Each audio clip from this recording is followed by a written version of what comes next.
Well, we've been talking with Dr. Kohli a lot about what we put on our skin and if it's safe. Well, today we're going to dive into makeup and learning about how it's regulated and the pros and the cons. Well, Dr. Kohli, everybody knows that you and I are on TV. You are on TV all the time between what you do here and Daily Blast. You have so many amazing things that you do, but everyone knows that we have to put on makeup every single day. A lot of people do actually too. So I wanted to bring you on today to talk a little bit about makeup. Should we be worried about what it's doing to our skin? You know, I never really thought about this because in medical school, we don't wear a lot of makeup as we're training and physicians. And so it really is something that I've personally had concerns about as well. And what blew my mind, Danny, was that none of the makeup products that are out there are regulated by the FDA. Wow. So, in fact, any of the ingredients that go into the makeup products, they can make any claims they want. They could potentially have toxic ingredients. They are not really regulated in the same way that medications or other substances are. So it's our job to really take on a role of seeing what we're putting on our skin, because our skin is our biggest organ. Yeah. Anything we put on the skin can get absorbed inside our body. And with makeup, we also know that frequent use of makeup can clog pores and cause breakout and cause irritation. It can cause allergic reactions.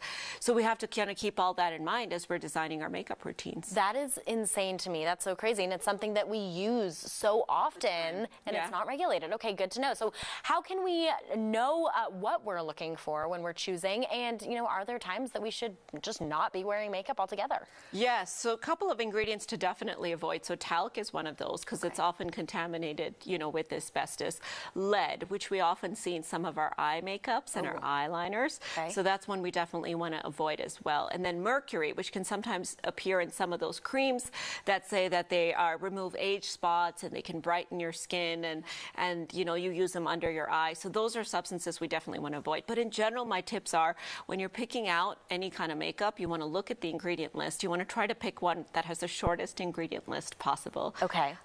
If it says organic or natural, don't buy into that hype because it's not regulated by the FDA. So they can really make that claim without necessarily having organic or natural substances. If there's any ingredient on there that you don't recognize, there's actually a website called EWG that gives a makeup toxicity score where you can plug in those ingredients and sort of get a sense of how toxic that makeup is.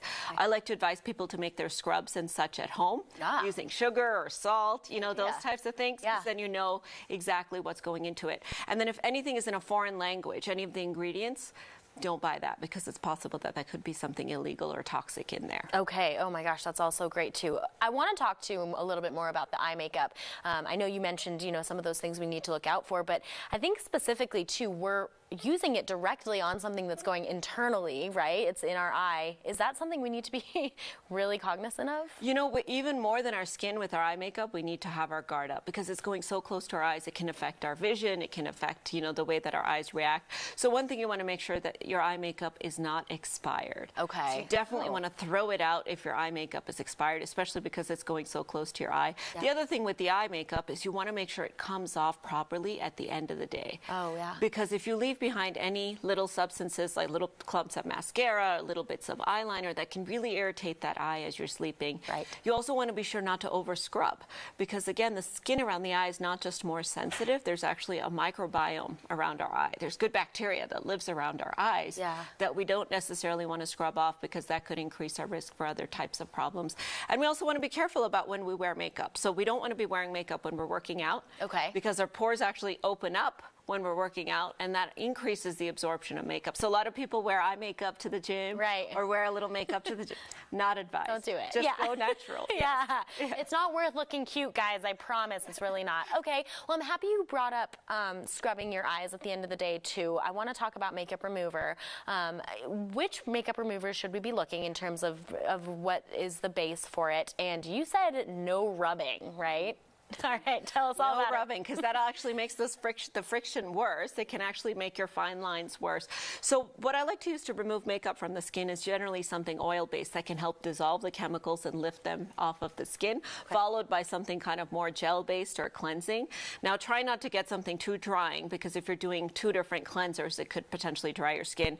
You want to be careful to use specially formulated eye remover makeup. Okay. So your face remover makeup is not okay to use around your eyes, and you usually usually want to saturate a cotton ball. Keep your eyes closed tightly because you don't want to get it in the eyes. Right. But leave it on there for a second so it sort of helps to dissolve rather than we get impatient and start rubbing. Yes. And I do this myself. Guilty. Yeah. Because that'll actually stretch out the skin above the eyes, and that can actually smear it around and help it to go inside your eyes with small little nanoparticles getting in the eye. So try to dissolve it off the eye and then gently sort of pat it off. And try to use a few rounds of fresh cotton balls to do that, so you're not taking a dirty cotton ball and sort of spreading it around. And then there's also some evidence that sleeping on a satin pillowcase, for example, can also minimize the amount of friction against our face when we're sleeping and against our hair. So really help to reduce some of those fine lines, some of that hair loss that can occur when we're tossing and turning at night. Wow. Okay. Dr. Kohli is here to make us look and feel our best, you guys. Thank you so much, Dr. Kohli. Thank you. And we've been getting a lot of questions from you, our viewers, to ask Dr. Kohli. So if you have a topic or question, message us on our Facebook page, Colorado and Company on 9 News. Your topic may just end up on the show.